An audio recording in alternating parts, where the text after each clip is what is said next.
Hi everyone, welcome to Season 2 of Let's Learn. My name is Farah Al Yaqout and I'm an instructor in the Foundation Department at ktech.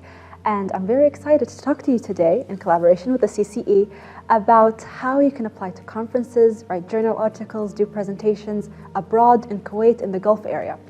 So the first thing you'd like to do, or that you should do, is have just a conversation with yourself.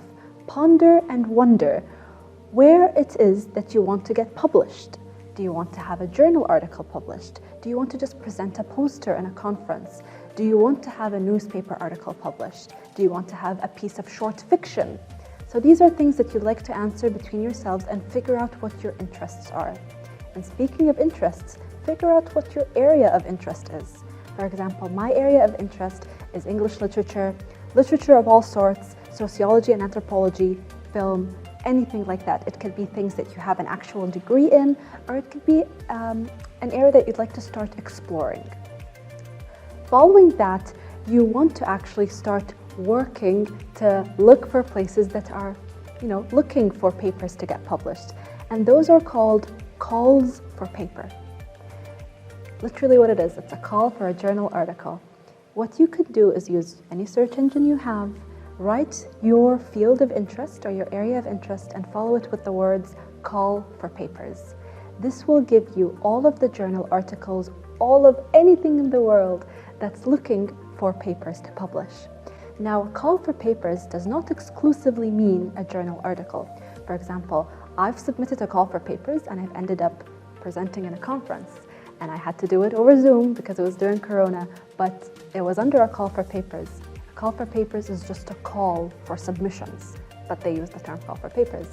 The first thing you'll have to do is to submit an abstract. An abstract is the most basic of ideas. It's just the skeleton of ideas you have for whatever you're going to submit. And in that abstract, it's most likely that you'll have to add what it is.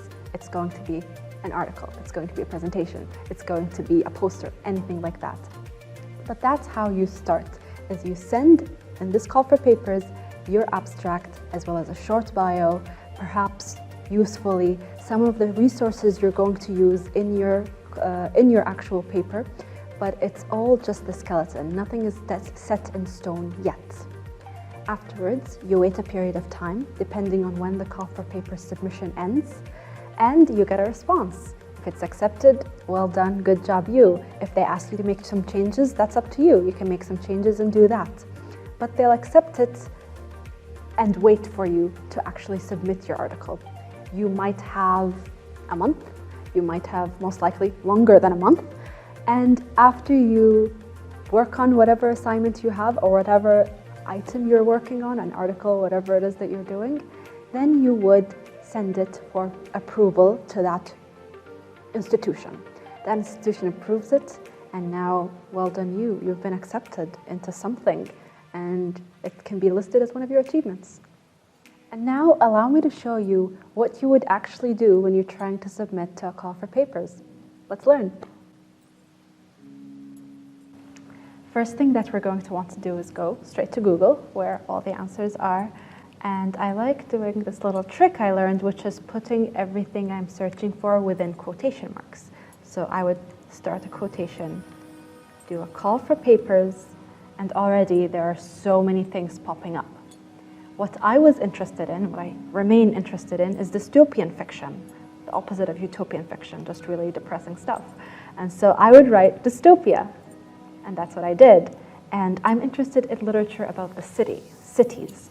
So I had written fortress cities. That's what I had been mostly interested in.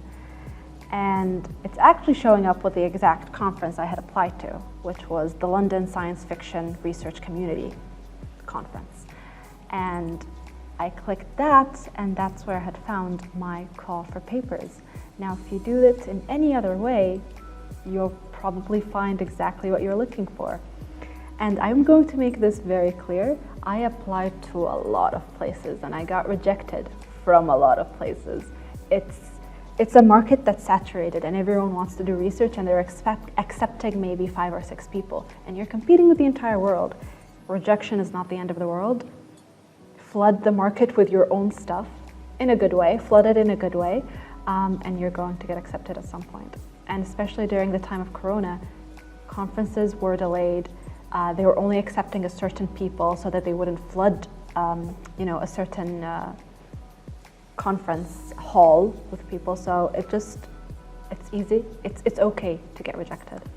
So that's one of the things I did, and you can actually find what I had presented right here. And I was on panel 4C. It was Farah Al Yaqout, Borders, Edges and Walls, the Urban is Dystopian. And I had read their call for papers. I had seen what they wanted. I had catered it to the book that I wanted to research, that I wanted to do, and they liked it, and then I got to do that. So it's really easy. It's very simple. You can cater your search to what you want to work for you rather than what you think works for other people.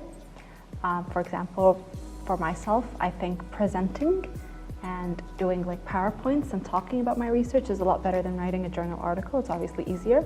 I do it because I want ideas. I want to crowdsource ideas, and I want people to tell me what they think about my research so far before I continue it. So options exist and you should take them. I really hope you enjoyed this video. I hope you learned something from it. Do let us know if you apply to any conferences. We'd all, I think, as a community, like to attend and see what you produce. If you like this video, please give it a thumbs up. Please let the CCE and ktech know what kind of topics you'd like to see in the comments and in person. Thank you so much.